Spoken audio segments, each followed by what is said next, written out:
حضرت عمر کے اسلام لانے کا سبب یہ بنا کہ ایک دفعہ تلوار ان کے ہاتھ میں تھی اور یہ آپ صلی اللہ علیہ وسلم کے قتل کے ارادے سے جا رہے تھے۔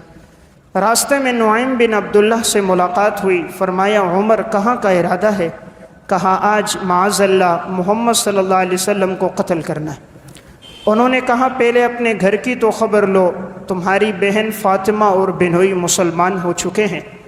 حضرت عمر غصے میں آگ بگولا ہوئے اور تیزی سے اپنے بہن کے گھر پہنچے۔ دروازے پر پہنچے تھے کہ قرآن کریم کے پڑھنے کی آواز آ رہی تھی۔ انہوں نے جو زور سے دستک دی تو بہن فاطمہ اور بنوئی نے ان اوراق کو چھپا لیا۔ حضرت عمر اندر داخل ہوئے تو اپنے بنوئی کو بے تحاشا مارنے لگے۔ بہن فاطمہ آگے بڑھی چھڑانے کے لیے تو اسے بھی انہوں نے مارا۔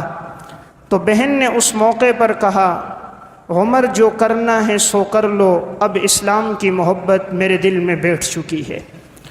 گویا کہ انہوں نے یوں کہا کہ عمر تم بھی خطاب کے بیٹے ہو، میں بھی خطاب کی بیٹی ہوں، اگر تم نے اپنے باطل دین کو نہیں چھوڑنا تو میں بھی دین حق اسلام کو نہیں چھوڑ سکتی۔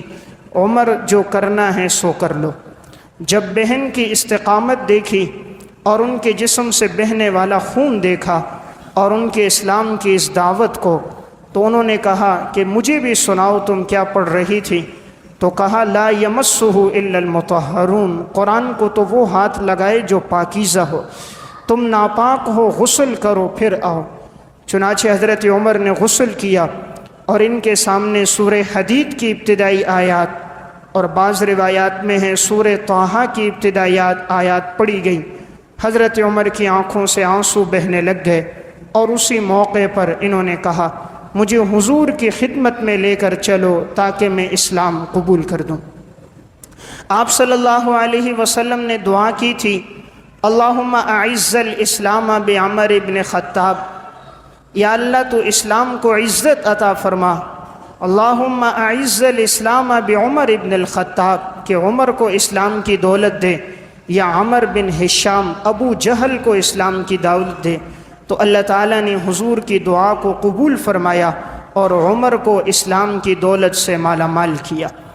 تو تمام صحابہ خود آئے ہیں حضور کے پاس، لیکن حضرت عمر وہ ہیں جنہیں خود حضور نے اللہ سے مانگا ہے۔ یعنی تمام صحابہ مرید رسول ہیں، عمر مراد رسول ہے۔ اور حضرت عمر نے جب کہا کہ مجھے حضور کی خدمت میں لے کر چلو، ان کے ہاتھ میں تلوار تھی۔ آپ صلی اللہ علیہ وسلم زید بن ارقم کے گھر میں تھے، وہاں پر جیسے پہنچے دستک دی۔ حضرت حمزہ رضی اللہ تعالیٰ عنہ بھی حضور کے پاس بیٹھے تھے، یہ حضور کے چچا ہیں۔ جیسے ہی دروازہ کھولا گیا تو ایک نے کہا کہ عمر کے ہاتھ میں تلوار ہے، لگتا ہے غلط ارادے سے آیا ہوگا۔ حضرت حمزہ نے کہا، حضرت حمزہ رضی اللہ تعالیٰ عنہ نے فرمایا